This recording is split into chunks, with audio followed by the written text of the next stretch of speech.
When we talk in broad terms about bargaining strategies, and we talk about a hard or a soft strategy, we're talking in a fairly abstract way.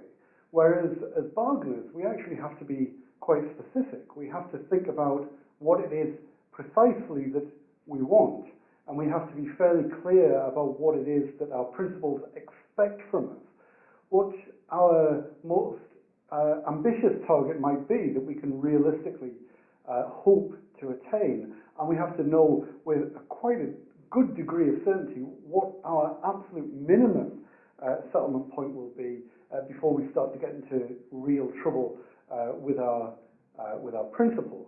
So when we're planning a bargaining situation, when we're planning our strategies for bargaining, we have to start to put some meat onto the bones of what a hard or a soft bargaining strategy might look like. We have to think in concrete terms rather than abstract terms about what that might be. Now, for many bargainers, their sense of what these target and resistance points might be will be arrived at implicitly, because they're so imbued in the life of the organization. They know their principles, they may have been doing this for years, they know the history, they know what the settlement range tends to be. They can just pull all of these things as if out of thin air. But of course, what they're actually doing is making use of a lot of tacit knowledge to fill in the gaps and to work around the politics and the levels of acceptability. But they're doing it implicitly. They're not consciously doing it. There is a way of making sense of what is going on beneath the hood, if you like. If we can take off the head of a bargain and look inside at what the process might be, what things they're taking into consideration, and tease out those elements. And this is one of the things that Walton and McCarthy did in their study of employment relations bargainers, and attempt to unpick the various things that they're taking into account when they're planning their bargaining and when they're setting their target and resistance points for their bargaining activity. So we're going to look at how they did this and see if we can use some of those ideas to help us make sense of how to plan our bargaining before we get to the point where we can do it implicitly, as if by magic. So this is a complex and sophisticated process. The judgment of bargainers in this, like I say, is often guided by all kinds of historical and tacit knowledge. Some of it is calculated, some of it is explicit. And the concept that Walton and McCarthy use in order to make sense of how hard a bargainer should attempt to get a particular settlement point is one that they call subjectively expected utilities. So we've talked about utility before, how useful a particular bargaining outcome would appear, how much we want a thing. But this is taking it a little bit further on. It's about subjectively expected utilities. So it combines with this idea of usefulness or utility the idea that, well, we don't just want to achieve a bargaining outcome, but we also have to think about the probability of being able to get that thing. Just how likely is it that we're going to be able to achieve it. We also have to take into account how much we're likely to have to suffer pain. How much is it going to cost us to get this thing? Because that's a trade-off as well. We might ultimately achieve this outcome, but to do that, if we have to suffer an awful lot of pain, and there's an absolute certainty we're going to suffer that pain to get there, the trade-off might be regarded as too much. And so we have to take that into account. And we not only, in doing all of those things, we not only have to think about what we want and how likely is it that we're going to suffer pain, but in doing that, we have to be able to think about the issues from our opponent's point of view as well. In order to understand how much somebody's going to resist what we want, we have to understand how the issue looks from their point of view. We can also undertake the exact same process in reverse as well, to try and make a judgment about what our bargaining opponent wants from the negotiation. What are their aims going to be? We might know that they want to negotiate about issue X or issue Y, but once we can start to think about what the parameters might be, we can start to plot out what their target and resistance points might be, which allows us to get an idea about what the settlement range might end up being, which is a huge advantage from the point of view of a bargainer going into a negotiation. So, Walter McKersey unpack this concept of subjective expected utilities, and what they find as being part of this concept is that for any issue we need to take the utility or usefulness of that thing and we multiply it by the probability of its acceptance by our opponents. So it's not just do we want this thing, but how likely are we of getting it? What's the likelihood of us getting this thing that we want? But then we also have to add into the equation the costs of getting what we want. Now, how do we quantify the costs? You know, it's very difficult to quantify that is.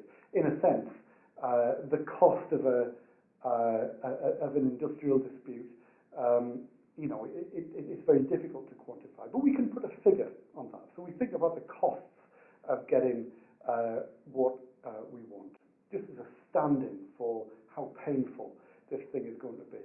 And then we have to multiply that by the chance of incurring those costs. And then when we put all of these figures together, we can identify across a range of settlement points the overall subjective expected utility for each one of those settlement points. So we might start out thinking that the thing to aim for is the thing that provides us with the most utility. But when we add in all of the other elements, the probability of getting it, chance of incurring costs as part of the process of getting that, it may end up being a very bad idea to attempt that our target point should be nowhere near that maximum settlement because it's not optimal. We're looking for our optimal areas of settlement. And maybe a little bit beyond that, if we can stretch ourselves, what our target might be, and a little bit below that, what our resistance point might be. So we go through this point by point. So we start out, let's say it's a pay negotiation, and we're negotiating around a percentage rate increase. And we might start out at the bottom and say, well, what would it mean for us if we were to achieve a 0% increase, a pay freeze? Now, how much we want that, it's a utility for us, we might regard that as zero. That is absolutely not what we want. That's going to look terrible for us going back to our members. We're going to look like rotten negotiators, and that's the last thing in the world that we want to go. And that as we go up in these kind of steps, so a 2.5% increase, well, that might be seen as a reasonable outcome. Depends upon the settlement ranges in the relevant markets. 2.5%. Some years might be okay. Sometimes it might be brilliant. And we could push this all the way up to whatever our notional maximum might be. In this fanciful example, you know, back in the days when we used to get pay increases like this, a 15% increase, and we might regard that as having, you know, the biggest utility, 6 on the scale. That's the top end of what we want. So we can figure out how much do we want these settlement points, from 0 up to 6. We then have to think about the probability of achieving that. Now, one way of thinking about the probability is to put ourselves in the heads of our bargaining opponents. So the probability of us getting any particular settlement is going to reflect the degree of disutility that this settlement point might have for our opponents.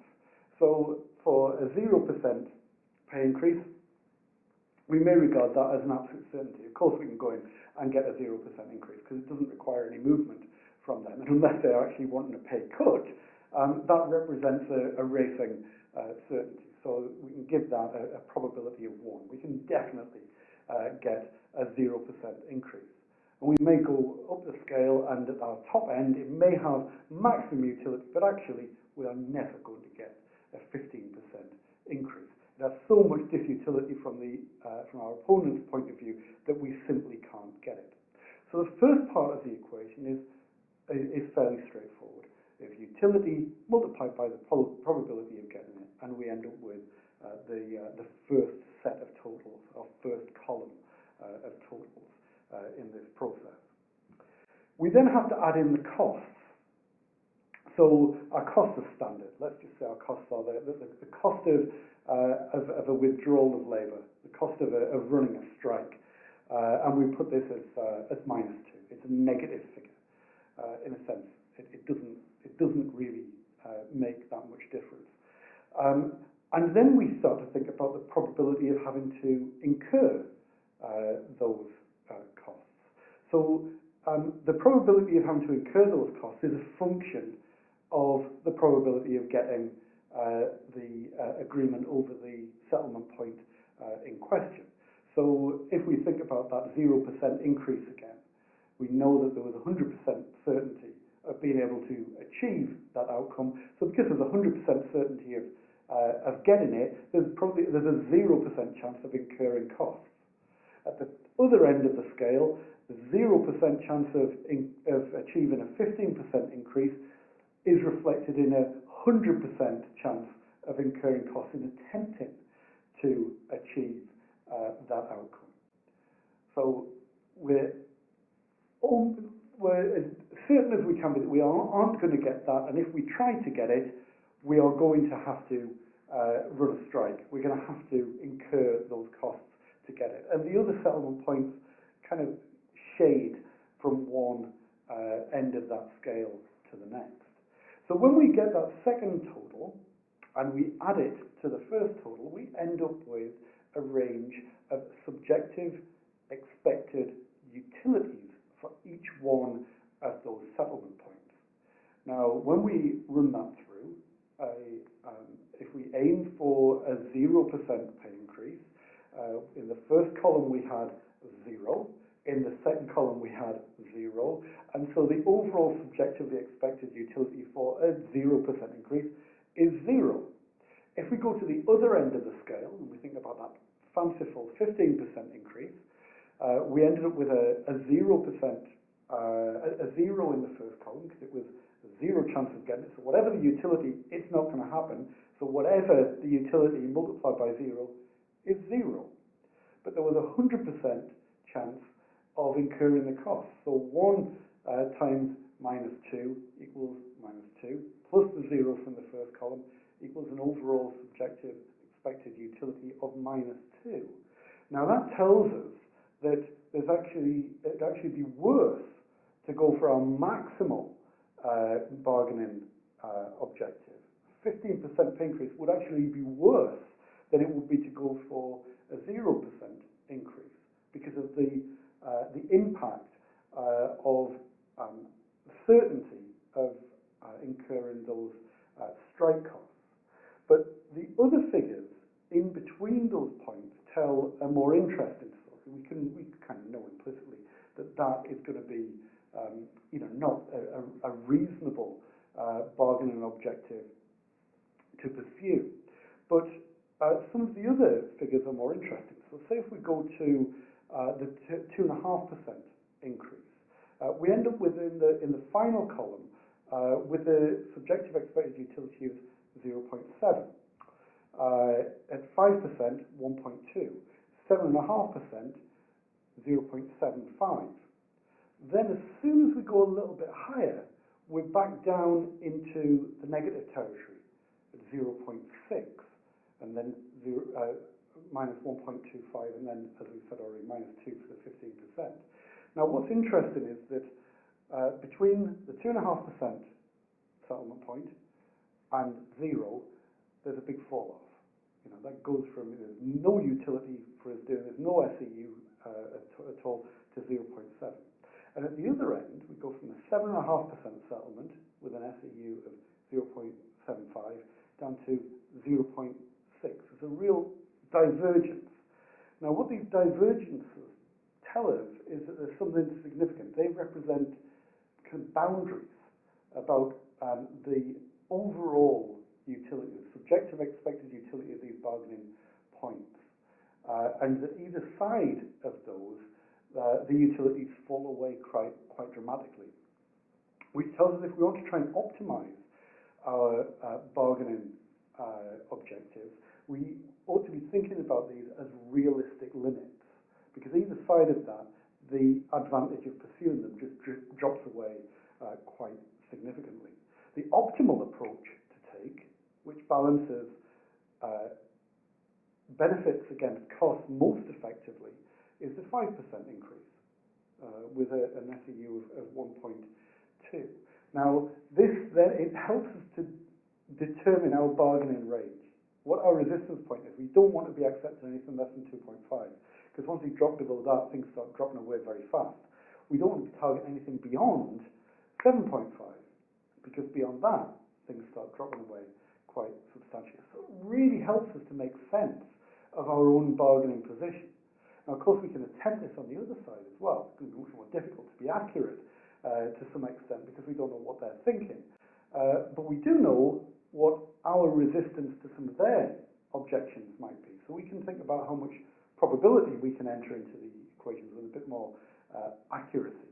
But it really allows us to start to sketch out the bargaining positions. It allows us to make sense of the bargaining terrain, and we can supplement and add on to these models as we go through, and we're keeping an eye out and keeping a sharp ear for clues about what they're telling us about, and we can change our figures as we go along to fine-tune our bargaining positions and to engage in ways which allows us to plan effectively and to target our efforts and make our commitments in ways that are going to be the most effective that they can be.